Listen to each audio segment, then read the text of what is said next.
Alright guys, like many of the fellow YouTubers, seems like everybody's kind of slowing down on making videos. I've been one of them. Some of it's been I haven't been out here working.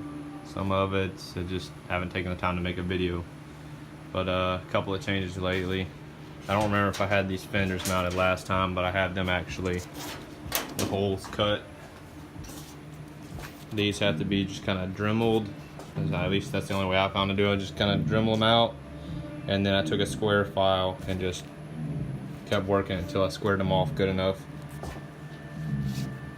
But I got one of my doors mounted to start getting my alignment down. I'm gonna be, once I get it actually squared up with my gap at the bottom. Right now it's too much gap in it, but I'm gonna drop it down a little bit just to get it aligned right, so I can get this rear quarter lined up right. I'm gonna throw this fender on, or fender back on up front, and get my alignment right. But a couple things that have changed since the last time. Decided to organize my shop a little bit. Threw me a piece of plywood up, organized these wrenches, and did outlines. Got this idea from a guy shop I worked in a while back. He had it with his sockets as well. It was a very nice setup, but my sockets are all trade in here, so I'm not gonna worry with them. But I gotta fill out the rest of my wrench collection. I got these gear wrench ratcheting ones. I wish they were the flex head ones, but these were on sale, so I got them. It was like these, and then the stubbies I think off of Northern Tool for like 60 bucks or something like that. Couldn't beat it. But I gotta finish up my Craftsman collections, because obviously 5 wrenches is kind of sad. Luckily I don't use wrenches all that much. Also bought this expensive son of a bitch, and that weld table, and also upgraded my Lotus cheapy eBay welder with a new torch, braided line single TIG torch. And I've been learning to TIG a good bit, starting to get a little better with it. I'm actually laying down some beads now. But this weld cabinet is amazing. It's one thing Harbor Freight does right. This table's not bad either for the price, but this cabinet, or this weld cart, lots of storage, trays on the doors, organized upper drawer, and then these 2 drawers are just open for whatever. And then the bottom is this little roll out. Well, if I can grab it with one hand, let's see.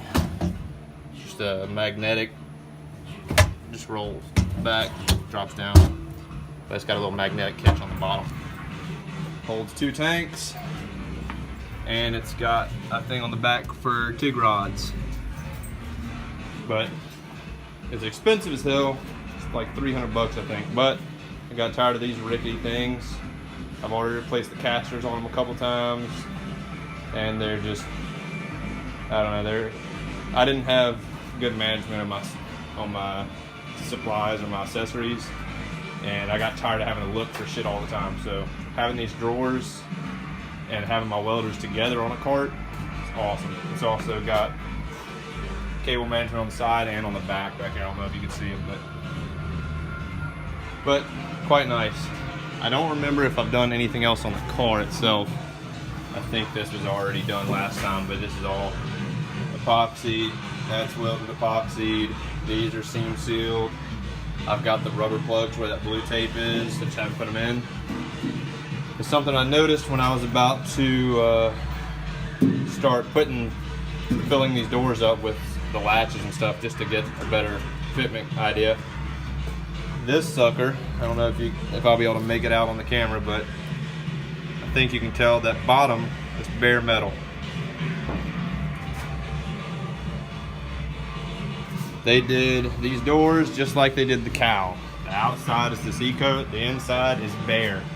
So I'm gonna take the internal frame coating, or this rust encapsulator, and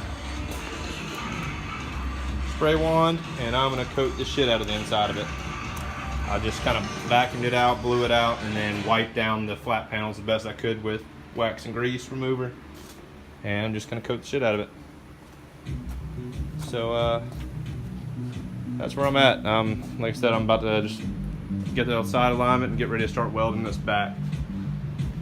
This quarter was just kind of tech screwed in place and then clamped in place before. So I need to get it welded up solid, and then I can move on to the other side, because that wheel well over there is not even welded. I haven't done it because I want to make sure the quarter lines up with it right before I do. This one I should have done a little bit better job with whenever I did it. Like the fitment came together fairly well here, and over here's fairly well, other than having to push together. But up top, that is a huge gap. A big gap. I don't know how I'm gonna fix that exactly yet, other than flanging it out. But I gotta figure out how I'm gonna do it.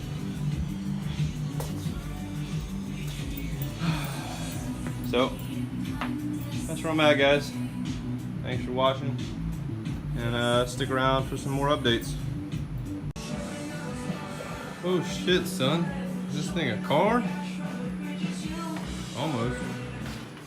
So I did think of something else that I did to the car that I literally just did that I forgot to show in the first part of the video. But anyways, got this fender put back on, and I found something I'm gonna have to work with. So my gap down it is fairly good. My line down here is fairly good. What the heck? What the heck? The rest of it is good. Minus this, because I don't have the cage nut in the bottom to hold it, but that's not going to help it enough. Because that is ridiculous. And I can't really mess with the door a whole lot for alignment, because I mean, I got a little bit of a big gap at the bottom, so it does need to kick down a little bit, but like this right here, it's like this curves out like that. I don't know if you can see that in the cam, but that's not straight. So what I'm gonna have to do is end up modifying this fender, trimming this a little bit, and I'm also going to have to trim this out a little bit, I think, as well, because I don't know if I want to mess with my door. I may pull my factory door down and put it on just to see, but if it's the door that needs to be shaved a little bit, I might be able to shave the door a little bit too right here. I don't know, I don't really want to mess with the door a whole lot. The back, minus, like I said, needs to drop a little bit because the line's just slightly off. I mean, I could put something to weight it down a little bit and then pull in, because it's literally just a hair. But the gap of it is fairly good. My gap along the bottom is fairly good. I mean, this I still gotta work with, I know, but that's why I'm mounting the door and shit. This will have to get cut. I think Joe Daddy did the same deal with his. He had to fix this. I want to say he also had to mess with his door gap, where he had to trim this back and re-weld all the way up, which I could maybe do, but I think my fender's good, or my quarter's good. It matches up to this inner piece just fine. It's just that piece up there. But this down here overlaps too much, as you can see. That's the bottom, I think, to run along it. So that's got to raise. The downside is the actual lines, like the lines need to raise too, so I can't really cut the bottom of it and raise it and stitch it, because it looks like all the body line, even here, the whole thing needs to lift some. So I'm gonna probably end up having to just like undo these tech screws and lift the whole quarter up a hair. And I marked this before. I want to say this is marked because I needed to notch this. Yeah. You can see that where that's hitting right there. Right here. That's hitting, so this needs to be trimmed. I'll do that as well. So I'm gonna have to get the cutoff wheel and start doing some mods. So what I did before that I didn't show was, first off, they're not out here because I boxed them up and brought them up front and got ready to ship them, only to find out that I took too long finding the box to send them back.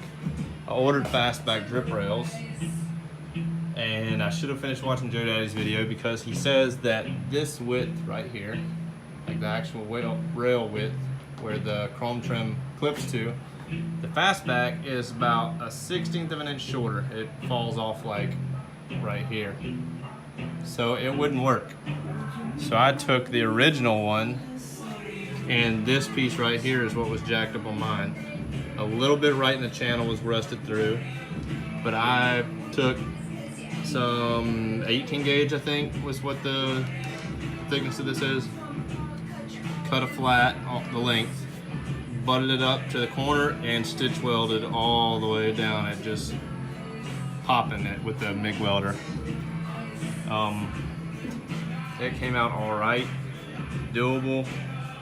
Some of it wasn't the cleanest, and I can't get down in this drip rail to seal up, which I don't know if you can make it out with that epoxy, but like right here's a little bit. It's a little bit of a hump of a weld where I can't flatten it out all the way. The underside is good though. Now I screwed up, and like this right here, I don't know if you can make it out. Yeah, that screw hole, that is where the weather stripping goes. I forgot to drill holes where those were at. I think there's like maybe two or three down there. I forgot to pop those to get to them, so I'm gonna have to self-tap through it, or I'll have to take a drill bit and drill a little bit to expose the screw hole underneath, because I screwed up and forgot all about it. Anyways,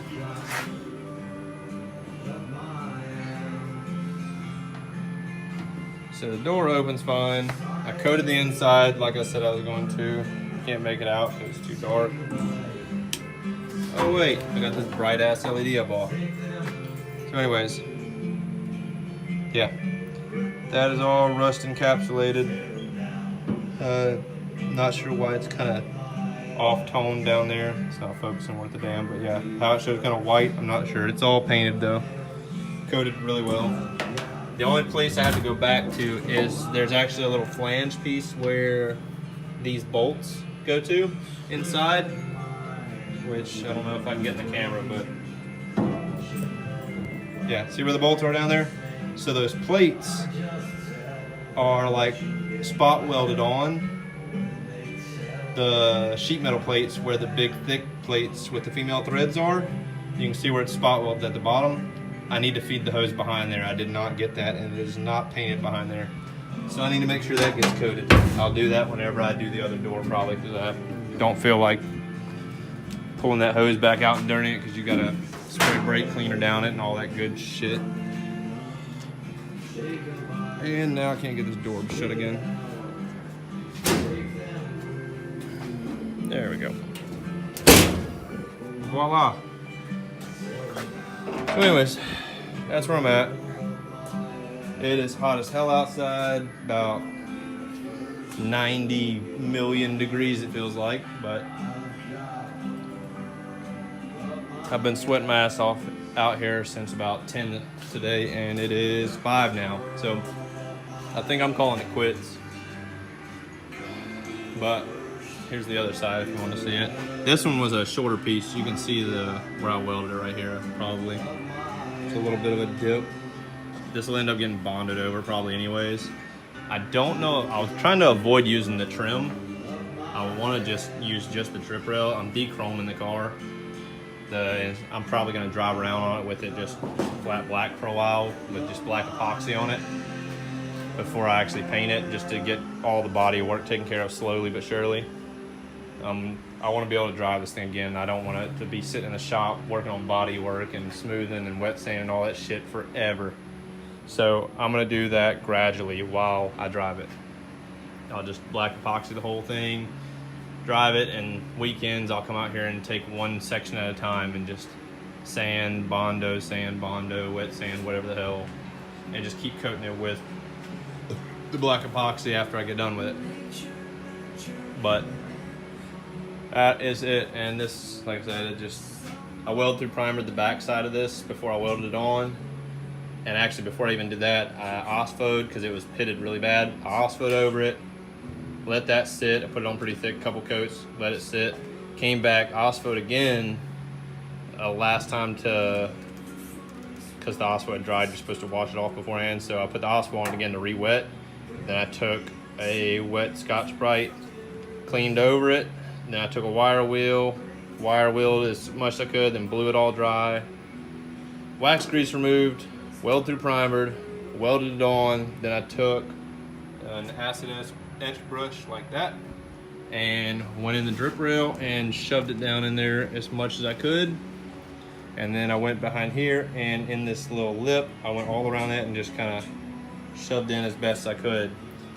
Fireman did a video where he actually like injected the epoxy with a little syringe, which that is probably the best way to do it, to get the epoxy up in there. But I thought I was anal and real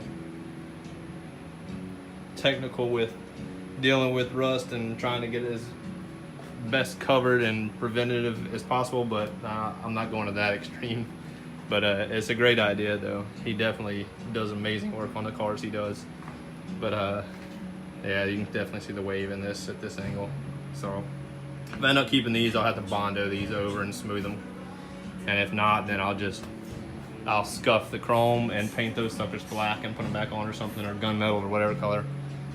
Or I'll just do brush them or polish them, get the chrome plating off them and just polish them up since they're stainless. But that's it, guys. I've made this video longer than I meant to do. Like I said, I want to start getting some actual work videos and not just updates. That way you can actually see progress. If anybody wants to see the process of doing anything I'm doing or needs info, whatever, ask away. I'll do a video on it. If you want, I'll get my roommate to come out and video if you want me to actually video me doing something specific. Of course, obviously, if it's to be done. Don't ask me to do something I've already done on the car. I'm not gonna go back, sorry. There's videos out there, you can find them, but anything future-wise that I need to do on this car, if you wanna see, ask away. Thanks for watching, guys.